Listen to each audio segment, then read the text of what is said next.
la kipekee lenye nguvu za kichawi na lilipatikana Kandak pekee. Aliwalazimisha watu wake kuwa watumwa na kuwafanya wachimbe Itanium bila hiari yao. Kila mtumwa alipogundua hata kipande kidogo cha jiwe hilo, alikimbia kukikabidhi kwa mlinzi ili apate zawadi. Lakini mara nyingi watumwa wengine walimvamia njiani wakitaka kumnyang'anya jiwe hilo. Sasa tunamwona mtumwa mmoja aitwaye Yao akikimbizwa na kushambuliwa na watumwa wengine kwa sababu wanataka kipande chake. Wakati huo, mvulana aitwaye Haru anaingilia kati na kumwokoa.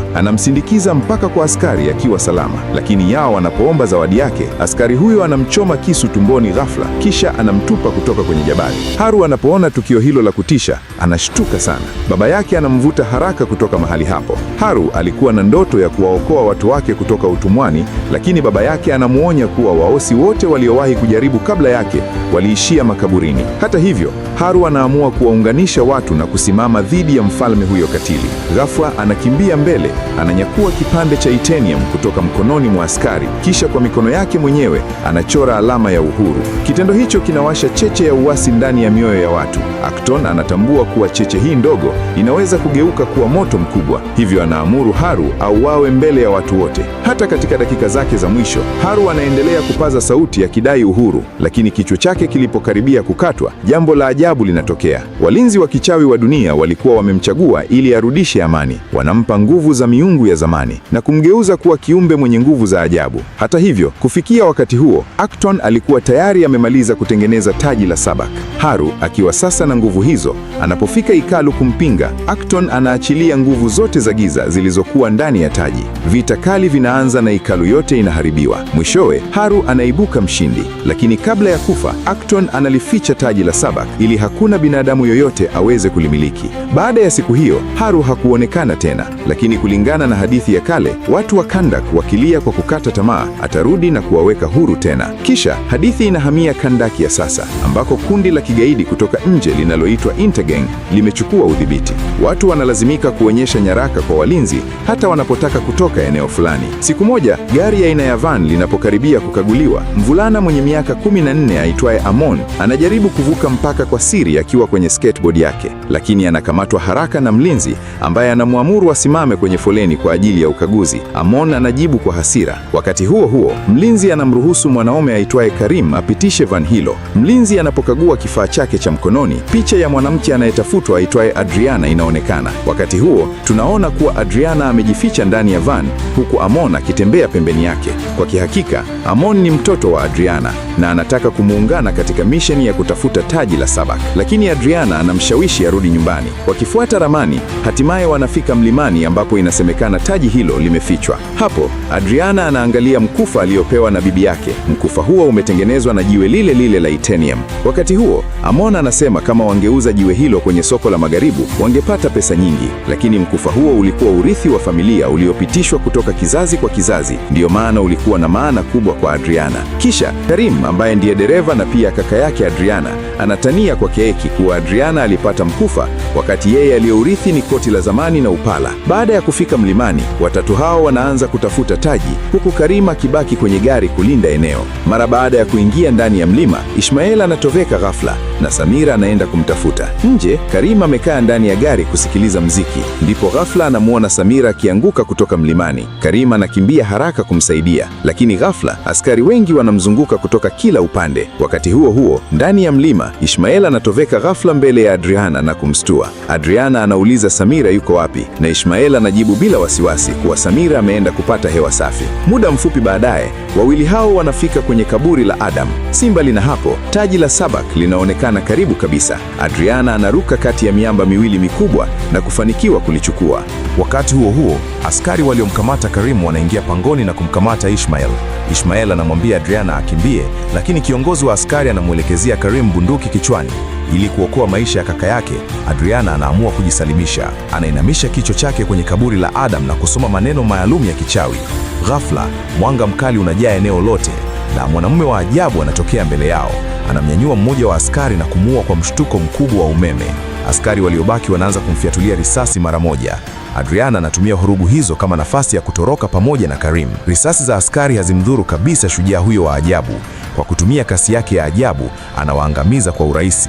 Wakati Adriana akiwa amebeba taji, jiwe kubwa linakaribia kumwangukia, lakini dakika ya mwisho shujaa huyu anamwokoa. Shujaa huyu ni Black Adam ambaye alikuwa amefungwa ndani ya mlima kwa maelfu ya miaka. Sasa baada ya muda mrefu sana, hatimaye ametoka nje, lakini anakutana na maadui wapya. Helikopta zinafika na kuanza kumshambulia, jambo ambalo hakuwahi kulifikiria. Kwake ni ajabu kuona binadamu wamefika mbali hivyo kiteknolojia.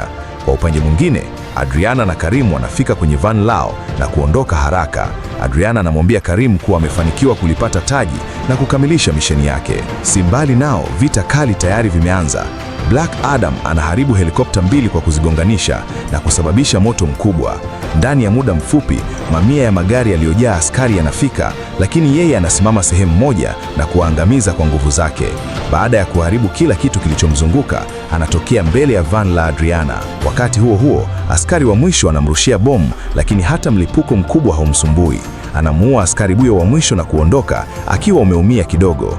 Karim anavuta pumzi ya nafuu akifikiri hatari imepita, lakini wakati huo huo, kutokana na majeraha yake, Black Adam anaanguka ghafla chini. Wakati huo, Ishmael bado yuko ndani ya mlima anapopokea simu kutoka kwa mwanachama wa kundi lake la kigaidi.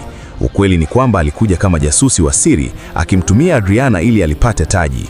Hata hivyo, safari hii misheni yake imeshindwa na sasa atalazimika kumtafuta Adriana ili amnyang'anye taji. Kwa upande mwingine, Hawkman anaposikia kuwa Black Adam amerudi hai, anaamuru mara moja timu yake ya mashujaa iingie kazini. Timu hiyo ina msichana aitwa Cyclone mwenye uwezo wa kudhibiti upepo na kijana anayeitwa Adam Smasher anayeweza kubadilisha ukubwa wa mwili wake. Mwanachama mwenye nguvu zaidi kwenye timu hiyo ni Dr. Fate. Muda mfupi baadaye, wote watatu wanafika kwenye jumba la Hawkman nchini Marekani baada ya kuitwa. Wanaelezwa kuwa wanakaribia kuanza misheni ya kimataifa. Hawkman anataka waende Kandak, wamkamate kiumbe mwenye nguvu za ajabu anayejulikana kama Black Adam, kisha wamlete kwake. Timu hii inajulikana kama Justice Society. Muda mfupi baadaye, wao pamoja na wengine wanapanda chombo kikubwa cha anga na kuanza safari. Hawkman anaeleza kuwa chombo hicho hakiwezi kuharibika kwa sababu sehemu yake ya nje imetengenezwa na chuma maalum. Saa chache baadaye, Black Adam anapofungua macho, anajikuta ndani ya chumba cha Amon. Anainuka kitandani na kutumia nguvu zake kuponya majeraha yake yote. Hapo ndipo anatambua kuwa miaka 5000 imepita tangu alipofungwa ndani ya mlima. Wakati huo huo, sebuleni Adriana anafanya uchunguzi kuhusu taji hilo la thamani. Ghafla, anaona maneno yameandikwa ndani ya taji. Maneno hayo yanasema, maisha yenyewe ndiyo njia ya kuelekea kifo. Wakati huo huo, Amon akiwa chumbani, anamwambia Black Adam kuwa baada ya kutoweka yeye, mataifa mengine yalichukua udabiri wa Kandak na kuwafanya watu wake watumwa. Hata hivyo, watu wa Kandak walijenga sanamu kwa heshima yake kwa sababu waliamini kwa nguvu kuwa siku moja angerudi kuwaokoa.